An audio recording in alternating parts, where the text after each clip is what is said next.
జై భారత్, జై భారత్, జై భారత్, జై తెలుగు తల్లి, జై తెలుగు తల్లి, జై తెలుగు తల్లి. చాలా సంతోషం మిమ్మల్ని చూస్తూ ఉంటే. ఈరోజు మంత్రి గారు స్పీచ్ విన్నాం.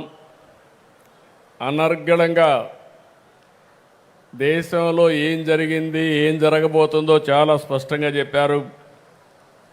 ఒక ప్రాక్టికల్ పాలిటీషియన్, చేసి చూపించిన వ్యక్తి.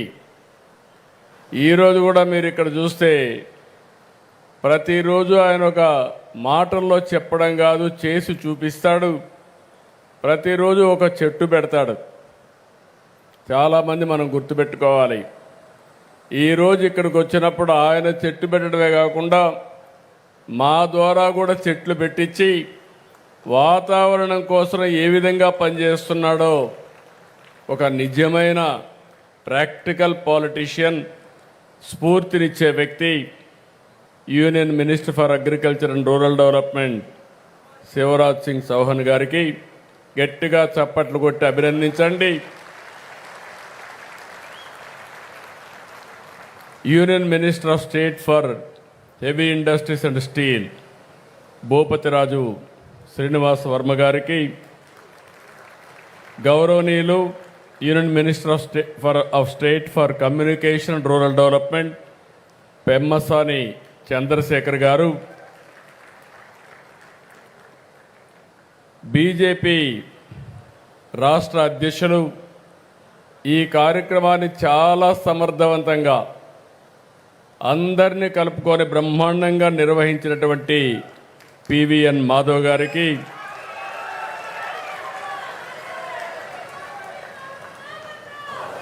గౌరవనీయులు మినిస్టర్ ఫర్ టూరిజం కందుల దుర్గేశం గారు, ఈరోజు పవన్ కళ్యాణ్ గారు రావాల్సింది, కొన్ని కారణాల వల్ల రాగలేకపోయినా వారి తరపున రిప్రజెంట్ చేసినటువంటి కందుల దుర్గేశం గారికి,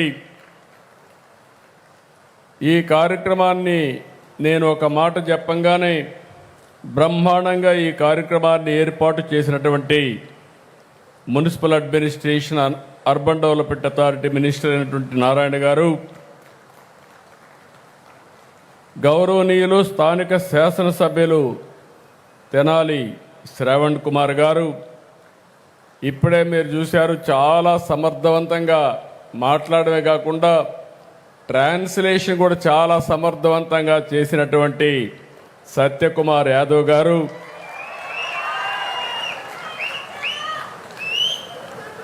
state general secretary BJP Madhukar గారు. చాలామంది పేర్లున్నాయి. ఇప్పటికే చాలా ఆలస్యమైంది. మీ అందరికి కూడా ఆకలేస్తూ ఉంటుంది. అందరి మారిగా నేను కూడా ఎక్కువ ఇబ్బంది పెట్టకుండా వీళ్ళని తొందరలో కంప్లీట్ చేయాలనుకుంటున్నాను. అలాంటి ఈరోజు గౌరవ పార్లమెంట్ సభ్యులు, గౌరవ శాసన సభ్యులు, శాసన మండలి సభ్యులు, వేదికపై నుండే ప్రజాప్రతినిధులు, అదే మరి ఈ కార్యక్రమానికి వచ్చినటువంటి బీజేపీ, తెలుగుదేశం, జనసేన నాయకులు, కార్యకర్తలు, ఈ ప్రాంత రైతులకి, సోదరి మండలందరికీ పేరు పేరున మనస్ఫూర్తిగా నమస్కారాలు, అభినందనలు, స్వాగతం, సుస్వాగతం.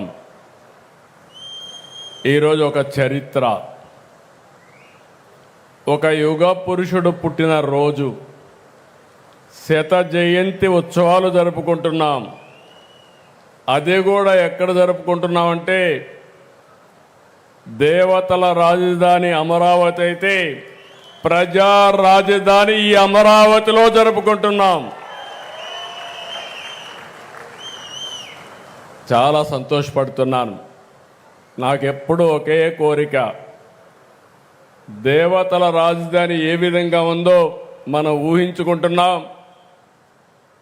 అందులో ఒక నమూనాగా ఈ అమరావతి ప్రజా రాజధానిగా ప్రపంచం మొత్తం గుర్తుపెట్టే విధంగా చేయడమే నా ఆలోచన, నా ధ్యేయం దానికోసమే పనిచేస్తున్నా. మొట్టమొదటిసారిగా ఇక్కడుండే రైతుల్ని, ఈ ప్రాంత రైతుల్ని మనస్ఫూర్తిగా అభినందిస్తున్నా. ఈరోజు శత జయంతి ఉత్సవాలు ఇక్కడ జరుపుతున్నామంటే ఒక స్ఫూర్తిదాతలైనటువంటి రైతులు ముందుకొచ్చి ప్రపంచంలో ఎక్కడా జరగలేదు. 33,000 ఎకరాల భూమి, 29,000 మంది రైతులు ఒక్క రూపాయి తీసుకోకుండా ఆ భూమిని ల్యాండ్ పూలింగ్లో ఇచ్చారు. అంటే ఎవరు ఈ ప్రపంచంలో చేయలేదు. అలాంటి స్ఫూర్తి ఇచ్చినటువంటి రైతాంగానికి మరొక్కసారి శిరస్సు వంచి నమస్కారాలు తెలియజేస్తున్నా.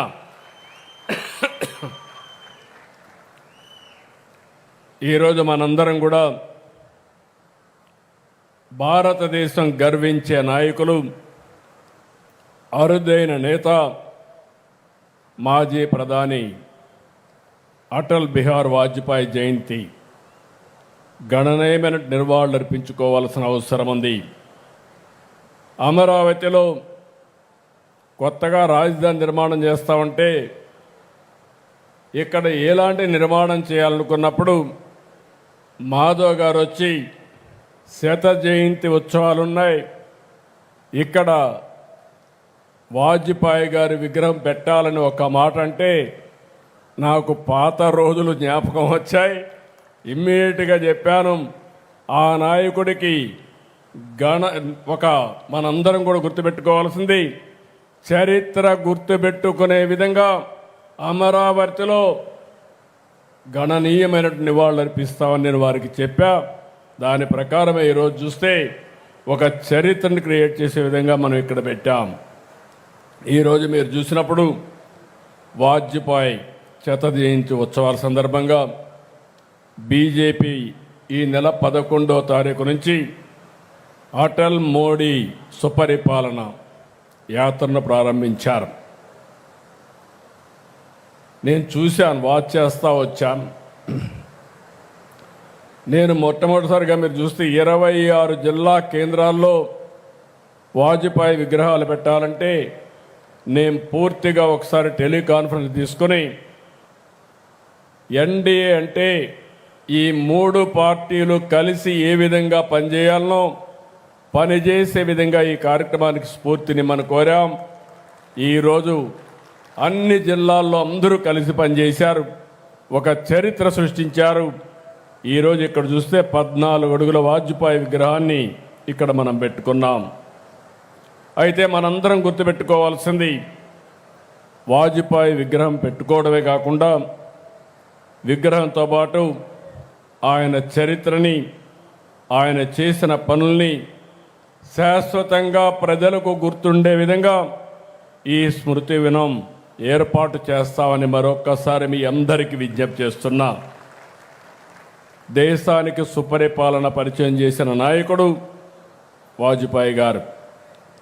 అందుకే మోడీ గారి ఆధ్వర్యంలో డిసెంబర్ 25న గుడ్ గవర్నెన్స్ డేగా నిర్వహించుకుంటున్నారు.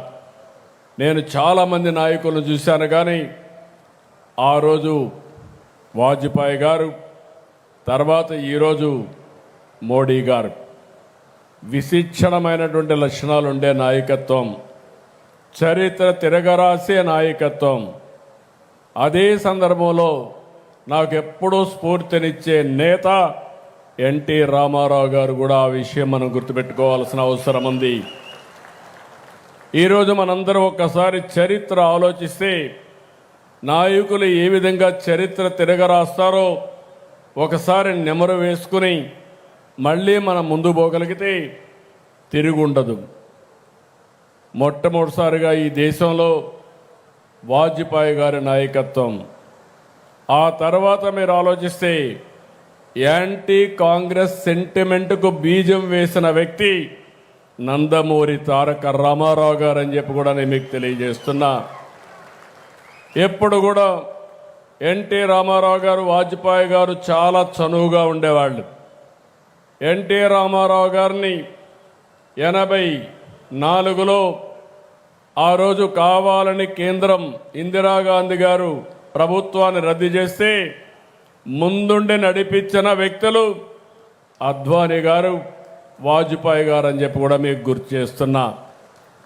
ఆ తర్వాత అనేక సందర్భాల్లో మీరు చూస్తే నేషనల్ ఫ్రంట్ పెట్టి, నేషనల్ ఫ్రంట్ ద్వారా ఈ దేశంలో యాంటీ కాంగ్రెస్ బీజం వేసిన మొట్టమొదటి నాయకుడు, ప్రభుత్వాన్ని ఏర్పాటు చేసిన నాయకుడు ఎన్టీ రామారావు గారు అని చెప్పి కూడా నేను మీకు తెలియజేసుకుంటున్నాను. అదే సందర్భంలో ఇప్పుడే మిత్రులు మాట్లాడినప్పుడు మొట్టమొదటిసారిగా ఈ దేశంలో ఆర్థిక సంస్కరణలు ప్రారంభించిన వ్యక్తి కూడా పివి నరసింహరావు గారు. అతను కూడా తెలుగు బిడ్డ అనే విషయం మనం గుర్తుపెట్టుకోవాల్సిన అవసరం ఉంది. ఈరోజు ఏ నాయకుడిని చూసినా 1924 డిసెంబర్ 25న మధ్యప్రదేశ్ గ్వాలియర్లో ఒక సాధారణ కుటుంబంలో పుట్టిన వ్యక్తి వాజ్పేయి గారు. క్విట్ ఇండియా మూమెంట్లో పాల్గొన్నారు. జనసంఘ్ బీజేపీ నుంచి 10 సార్లు లోకసభకు, 2 సార్లు రాజ్యసభకు ఎన్నికయ్యారు. అంటే సుదీర్ఘ రాజకీయ చరిత్ర. ఇంకొక పక్కన మీరు చూస్తే ఆయన తిరుగుయిన నాయకుడే కాకుండా అద్భుతమైన కవి, అంతకు మించి ఒక మంచి మానవతావాది అని చెప్పి కూడా నేను మీకు తెలియజేస్తున్నా. ఆయన జీవితంలో ఆయన ప్రధానిగా ఉన్నప్పుడు నాకంటే సన్నిహితంగా ఉన్న వ్యక్తులు కనపడరు. నేను చాలా సన్నిహితంగా ఆయనతో ఉన్నాను. ఆయన చేసే ఆలోచనలు తెలిసిన వ్యక్తిని. ఈరోజు ఈ దేశంలో ఆర్థిక సంస్కరణల తర్వాత దేశ ప్రగతికి ఒక స్ట్రాంగ్ ఫౌండేషన్ వేసిన వ్యక్తి అటల్ బిహారీ వాజ్పేయి అని చెప్పి కూడా నేను మీకు తెలియజేస్తున్నా. ఈరోజు మనకు గుర్తుండాలి, ఈరోజు నేషనల్ హైవేస్ పైన మనం తిరుగుతున్నాం. నేను ముఖ్యమంత్రి అయిన తర్వాత చూశాను, మన రోడ్లు అధ్వానమైన పరిస్థితిలో ఉన్నాయి. నేను ఒకసారి మలేషియాకి వెళ్ళాను. చిన్న దేశం, 2 కోట్ల జనాభా, ఈస్ట్ వెస్ట్ కారిడార్ ఉండేది, 8 లేన్ రోడ్. అది చూస్తే నాకు అసూయ వచ్చి వాజ్పేయి గారి దగ్గరికి వచ్చి, చిన్న దేశం బ్రహ్మాండమైన రోడ్డు వేశారు, ఇంత పెద్ద దేశం మనం ఒక రోడ్డు వేసుకోలేకపోతున్నాం అంటే ఇమ్మీడియట్గా అందరినీ పిలిపించి గోల్డెన్ క్వాడ్రిలేటరల్ రోడ్ వేయాలంటే దాన్ని మొట్టమొదటిగా ప్రారంభించింది చెన్నై తడ. అది మన రాష్ట్రంలో ప్రారంభించడం నేను గర్విస్తున్నానని చెప్పి కూడా నేను మీకు తెలియజేస్తున్నా. ఈరోజు మీరందరూ ఫోన్లు వాడుతున్నారు. ఒకప్పుడు నేను ఫోన్ విషయం మాట్లాడితే చాలామంది ఎగతాళి చేసేవాళ్ళు, తిండి కావాలన్నా ఫోన్ కావాలన్నా అని. అలాంటిది డీరెగ్యులేషన్, ఎంత కష్టమైనా డీరెగ్యులేషన్ తీసుకొచ్చారు. ఈరోజు భారతదేశం, ప్రపంచం మొత్తం నాలెడ్జ్ ఎకానమీలో ముందుకు పోతున్నామంటే నాలెడ్జ్ ఎకానమీకి బ్యాక్ బోన్ టెలికాం సెక్టర్. అలాంటి టెలికాం సెక్టర్ని తీసుకొచ్చిన వ్యక్తి, డీరెగ్యులేషన్ ప్రారంభించిన వ్యక్తి వాజ్పేయి గారు.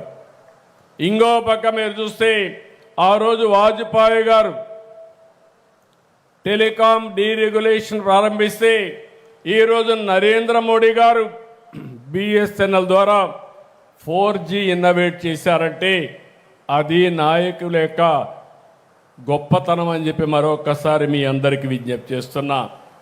ఇలాంటి రిఫార్మ్స్ ఒకటి రెండు కాదు, అనేక రిఫార్మ్స్ తీసుకొచ్చారు. మన వాళ్ళందరూ కూడా ఎక్స్ప్లెయిన్ చేశారు. పీపీపీ విధానంలో ఈ దేశం అభివృద్ధి అవుతుంది, అన్ని దేశాల కంటే మనం తక్కువ కాదని ఆలోచించి దాన్ని ఆచరణలో పెట్టిన వ్యక్తి వాజ్పేయి గారు అని చెప్పి కూడా నేను మీకు తెలియజేస్తున్నా. ఈరోజు ఇన్ఫ్రాస్ట్రక్చర్ ఉంది, ఒక రోడ్డు కావచ్చు, ఒక ఎయిర్పోర్ట్ కావచ్చు, లేకపోతే ఒక పవర్ ప్రాజెక్ట్ కావచ్చు, ఇవన్నీ కూడా బ్రహ్మాండంగా తీసుకొచ్చిన వ్యక్తి, సంపద సృష్టించడానికి దోహదపడ్డ వ్యక్తి వాజ్పేయి గారు. ఇంకో పక్క నాకు బాగా జ్ఞాపకం, ఆ రోజు హైదరాబాద్ ఎయిర్పోర్ట్ బుడ్డ ఎయిర్పోర్ట్ ఉండేది, ఫ్లైట్సే ఉండేటి కాదు. ఒక్కసారి నేను పోయి ఆయన అడిగితే ఓపెన్ స్కై పాలసీ ద్వారా ఫ్లైట్లని శాంక్షన్ చేశారు. ఆ తర్వాత మొట్టమొదటిసారిగా గ్రీన్ ఫీల్డ్ ఎయిర్పోర్ట్ హైదరాబాద్లో వచ్చిందంటే దానికి కారణం వాజ్పేయి గారు అని చెప్పి కూడా నేను మీకు తెలియజేస్తున్నా. ఒక్క డెవలప్మెంట్ కాదు, అనేక డెవలప్మెంట్లు తీసుకొచ్చారు. ఈరోజు నేషనల్ హైవేస్ మీరు చూస్తే 1,46,000 కిలోమీటర్లు, ప్రపంచంలో ఏ దేశంలో లేనటువంటి రోడ్లు మన దేశానికి తీసుకురాగలిగారు. ఇంకో పక్క మీరు ఒకసారి చూస్తే ఆ రోజుట్లోనే అమెరికా శాంక్షన్స్ పెట్టారు. ఎవరైనా సరే అణు పరీక్షలు చేస్తే మీకు డబ్బులు ఇవ్వమంటే పర్వాలేదు, మీరు ఇవ్వకపోయినా నా దేశం ముఖ్యమని అణు పరీక్షలు చేయించిన వ్యక్తి వాజ్పేయి గారు.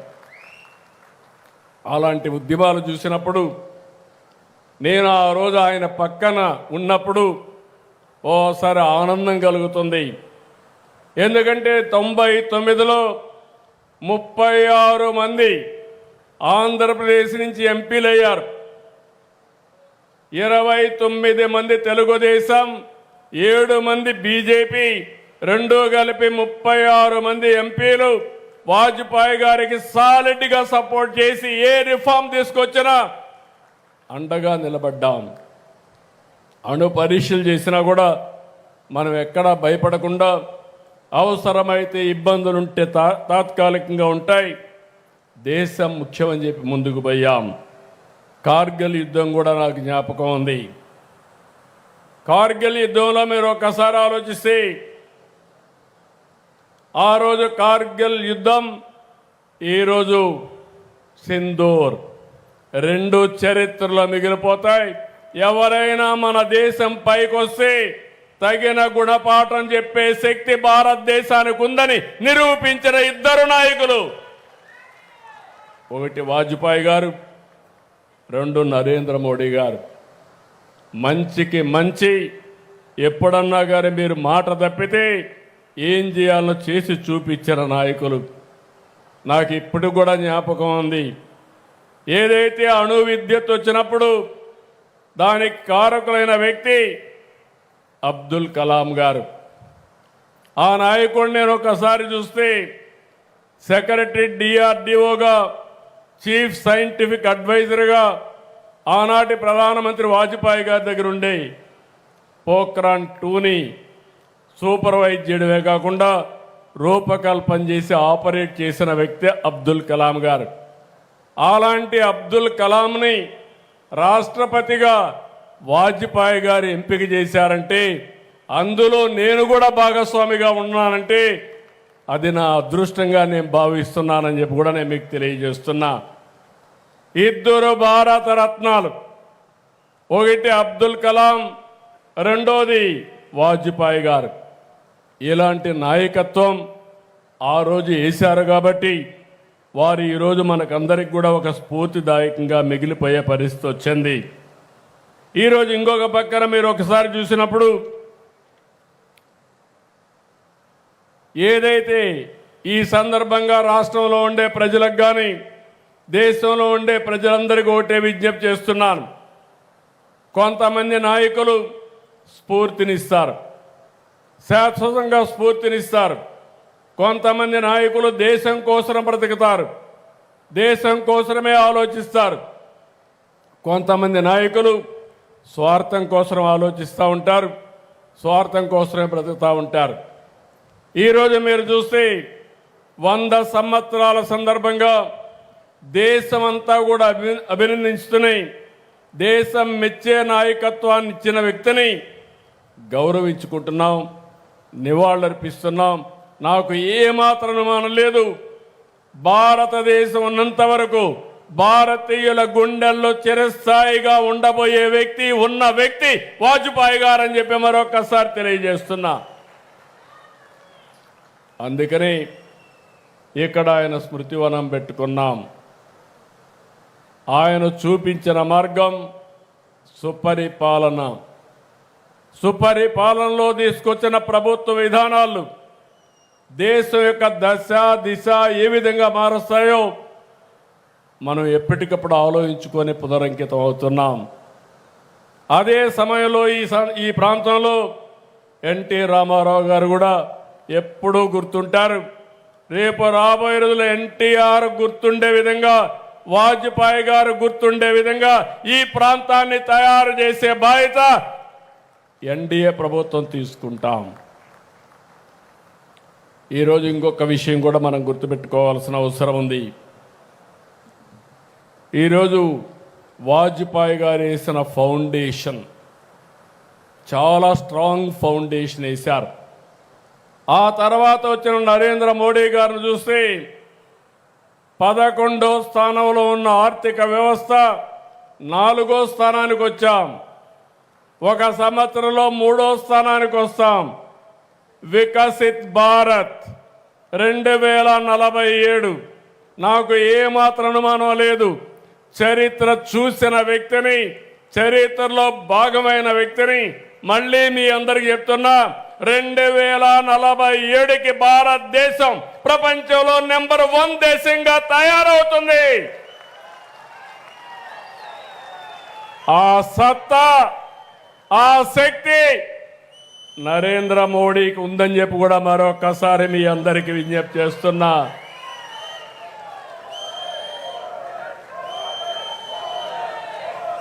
ఎందుకంటే ఈరోజు కొంతమంది దేశం కోసం ఆలోచిస్తాం. ఆ రోజు వాజ్పేయి గారు, ఎన్టీఆర్, ఈ రోజు నరేంద్ర మోడీ గారు దేశం కోసం ఆలోచిస్తే నేను కూడా నా తెలుగు జాతి కోసం ఆలోచిస్తున్నాను. ఆయన దేశాన్ని నెంబర్ 1 చేసి నేను తెలుగు రాష్ట్రాన్ని అగ్రభాగాలు నిలబెట్టే బాధ్యత తీసుకుంటాం. అదే సమయంలో ప్రపంచంలోనే భారతీయులు నెంబర్ 1గా ఉంటారు.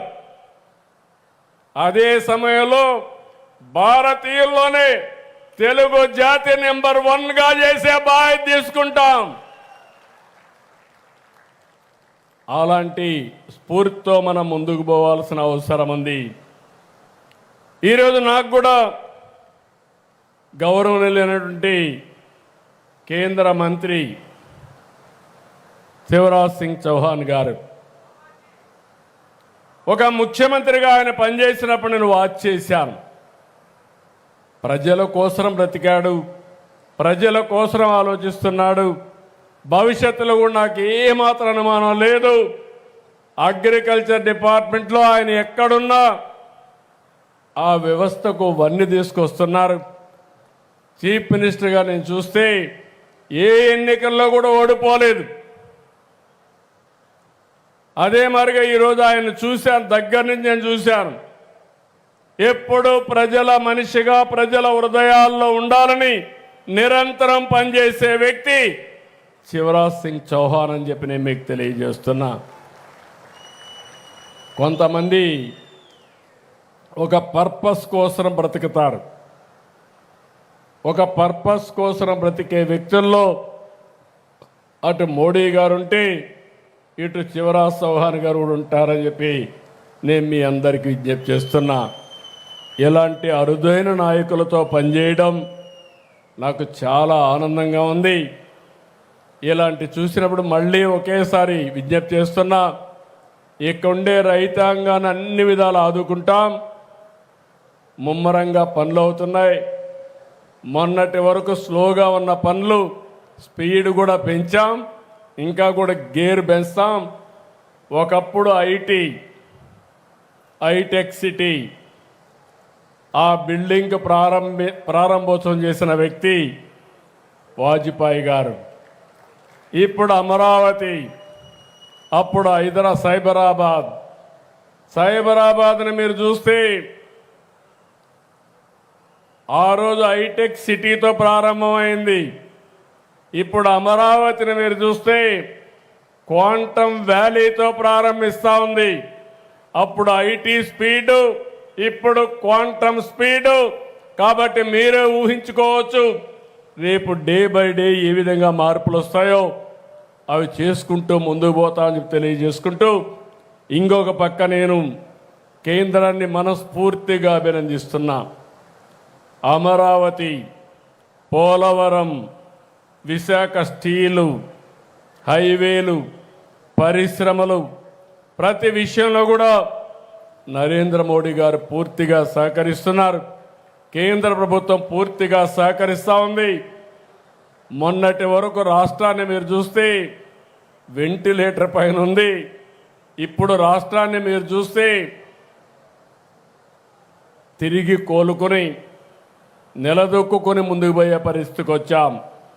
ఈరోజు ఒక స్ఫూర్తి అంటే మనం గుర్తుపెట్టుకోవాలి. వాజ్పేయి గారిని గుర్తుపెట్టుకుంటున్నామంటే ఆయన చేసిన అభివృద్ధి, ఆయన చూపించిన దారి, ఆయన ఇచ్చిన స్ఫూర్తి. అలాంటి పీపీపీ ద్వారా సంపద సృష్టిస్తే ఇప్పుడు నాయకులు కొంతమంది మాట్లాడుతున్నారు, ఏమీ తెలియని నాయకులు మాట్లాడుతున్నారు. మెడికల్ కాలేజీలు కానీ హాస్పిటల్స్ వస్తే గవర్నమెంట్ ఆఫ్ ఇండియా చాలా స్పష్టంగా ఉన్నారు. ప్రపంచమంతా కూడా చాలా స్పష్టంగా ముందుకు పోయారు. మెరుగైన సేవలు అందించాలంటే, సంపద సృష్టించాలంటే, ఉద్యోగాలు కల్పించాలంటే పీపీపీ మోడలే కరెక్ట్ అని ఇంతవరకు మనం 30 ఏళ్లుగా చూసాం. ఇప్పుడు ఇంప్రూవ్డ్ మోడల్ వచ్చి పీపీపీ వైబిలిటీ గ్యాప్ ఫండింగ్ కూడా. ఈరోజు ఒక రోడ్డు వేసాం. ఈ రోడ్డు అంతా కూడా ప్రైవేటు వ్యక్తులది కాదు. ఈరోజు ఒక ఎయిర్పోర్ట్ కట్టాం, ఇది ప్రైవేటు వ్యక్తులది కాదు, వాళ్ళు మెయింటైన్ చేస్తారు. 20 ఏళ్ళు 30 ఏళ్ళు నిర్వహించి మళ్ళా ఆస్తి ప్రజల ఆస్తి కాబట్టి ప్రభుత్వానికి అప్పచెప్తారు. దాన్ని కూడా విమర్శిస్తూ వక్రీకరిస్తూ ఇది ప్రైవేటు కాలేజీలు అని చెప్పి ఇంకొక ఎక్స్టెంట్ మీరు చూశారు. ఒకప్పుడు నాయకులు ఎంతో గౌరవంగా ఉండేవాళ్ళు. మళ్ళా నేను అధికారానికి వస్తే మీరు కాలేజీలు పెడితే నేను జైల్లో పెడతాననే పరిస్థితికి వచ్చారంటే, అంటే అభివృద్ధి చేసే వాళ్ళని జైల్లో పెట్టే వాళ్ళని ప్రజలు ఏ విధంగా ఆలోచించుకోవాల్సిన అవసరం ఉంది. ఈరోజు మనందరం కూడా వాజ్పేయి గారి శత జయంతి జరుపుకుంటున్నాం. ఇలాంటి శత జయంతి జరుపుకొని రాబోయే 2047కి భారతదేశం ప్రపంచంలో నెంబర్ 1గా ఉంటే ఆంధ్రప్రదేశ్ దానికి ట్రెండ్ సెట్టర్గా ఉండాలని ఆలోచించుకుంటే ఇలాంటి రాజకీయ నాయకులతో నేను రాజకీయం చేయాలంటే ఆ రోజు వాజ్పేయి గారితో రాజకీయం చేస్తే ఈరోజు ఇలాంటి చిల్లర రాజకీయాల్లో నేను భాగస్వాములు కావాలనుకున్నప్పుడు ఒకసారి బాధేస్తుంది. కానీ ఓసారి ఆలోచిస్తున్నాం, ప్రజల కోసం అనునిత్యం పనిచేస్తాం, మీకు మెచ్చే పరిపాలన ఇస్తాం, మీ జీవితాలకు వెలుగునిచ్చే విధానాలు తీసుకొస్తాం. ఎంతమంది ఎన్ని చెప్పినా, ఎన్ని అడ్డంకులు సృష్టించినా ఈ యాత్ర ఆగదని చెప్పి నేను మీకు తెలియజేస్తున్నా. నా ఆలోచన ఒకటి, సంపద, ఆనందం, ఆరోగ్యం, ఈ 3 ప్రతి ఒక్కరికి అందించే దిశగా ముందుకు పోతున్నాం. దీనికి ఆ రోజు వాజ్పేయి గారు నాకు స్ఫూర్తి, ఎన్టీ రామారావు గారు స్ఫూర్తి. ఇప్పుడు నాకు పూర్తిగా సహకారం ఇచ్చే వ్యక్తి నరేంద్ర మోడీ గారు అని చెప్పి మీ అందరికీ తెలియజేసుకుంటూ ఈ స్ఫూర్తిని ఇంటింటికి తీసుకుపోయే బాధ్యత మనం తీసుకోవాలని చెప్పి మిమ్మల్ని అందరినీ కోరుకుంటూ ఈరోజు వచ్చిన మిమ్మల్ని అందరినీ పేరు పేరున మనస్ఫూర్తిగా అభినందిస్తూ అందరికీ నమస్కారాలు. తప్పకుండా తమ్ముళ్ళు ఆ ప్రయత్నాలు చేస్తున్నాం. తప్పకుండా వస్తుందని ఆశ నాకు కూడా ఉంది. తప్పకుండా ఆ ప్రయత్నం కూడా చేయాలి. అప్పుడే మన నాయకులకు మనం నిజమైన నివాళులు అర్పించినట్టు అవుతుంది. తప్పకుండా చేద్దాం. జై భారత్, జై భారత్, జై భారత్, జై తెలుగు తల్లి, జై తెలుగు తల్లి, జై తెలుగు తల్లి, జై హింద్. అందరూ దయచేసి కైండ్లీ బీ సీటెడ్ సార్. ఒక 2 minutes. Kindly be seated for 2 minutes. Kindly be seated. అందరూ దయచేసి కూర్చోండి. జస్ట్ 2 minutes అండి, ఒక 2 minutes. ఈ ప్రత్యేక సందర్భంలో అటల్ బిహారీ వాజ్పేయి గారి మీద ఒక ప్రత్యేకమైన postal stamp and cover release ఉంది. దాన్ని గౌరవనీయ పెద్దలు మన ముఖ్యమంత్రి గారు శివరాజ్ సింగ్ చౌహాన్ గారు, అలాగే సంబంధిత మంత్రివర్యులు కూడా వేదిక మీదనే ఉన్నారు కాబట్టి శ్రీ డాక్టర్ చంద్రశేఖర్ గారు ముగ్గురు కలిసి ఆ ప్రత్యేకమైన స్టాంపుని కవర్ని ఆవిష్కరిస్తారు.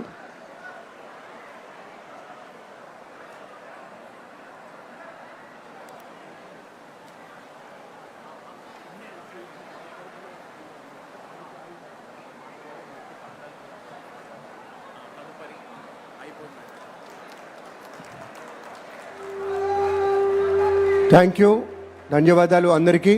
ఇప్పుడు శ్రీ మాధవ్ గారు ప్రధాన అతిథులకి వాజ్పేయి గారి జ్ఞాపికలను అందజేస్తారు.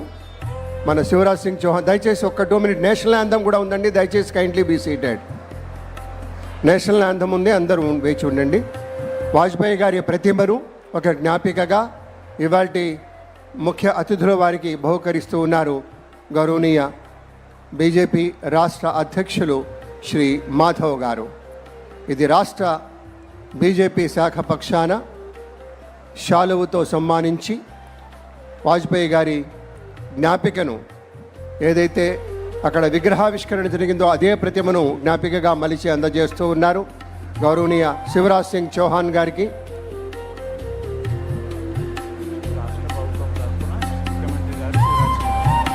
ధన్యవాదాలు. ఇప్పుడు రాష్ట్ర ప్రభుత్వం పక్షాన on behalf of government of Andhra Pradesh గౌరవనీయ ముఖ్యమంత్రి వర్యులు శివరాజ్ సింగ్ చౌహాన్ గారికి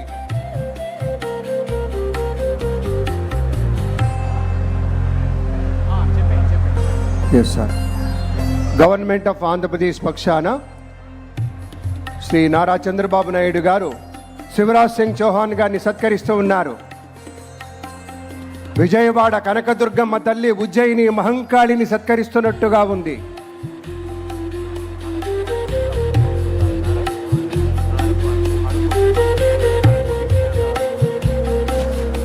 అరకు గిఫ్ట్ హ్యాంపర్ని అతిథి వారికి ముఖ్య అతిథి వారికి జ్ఞాపికగా అందజేస్తూ ఉన్నారు. ధన్యవాదాలు. ఇప్పుడు వందన సమర్పణలోకి వెళ్తాం. గౌరవనీయ శ్రీ నరేష్ యాదవ్ గారు ఈ యాత్రకు సంబంధించినటువంటి కన్వీనర్. ఓట్ ఆఫ్ థ్యాంక్స్ తర్వాత నేషనల్ యాంథమ్ ఉంటుంది.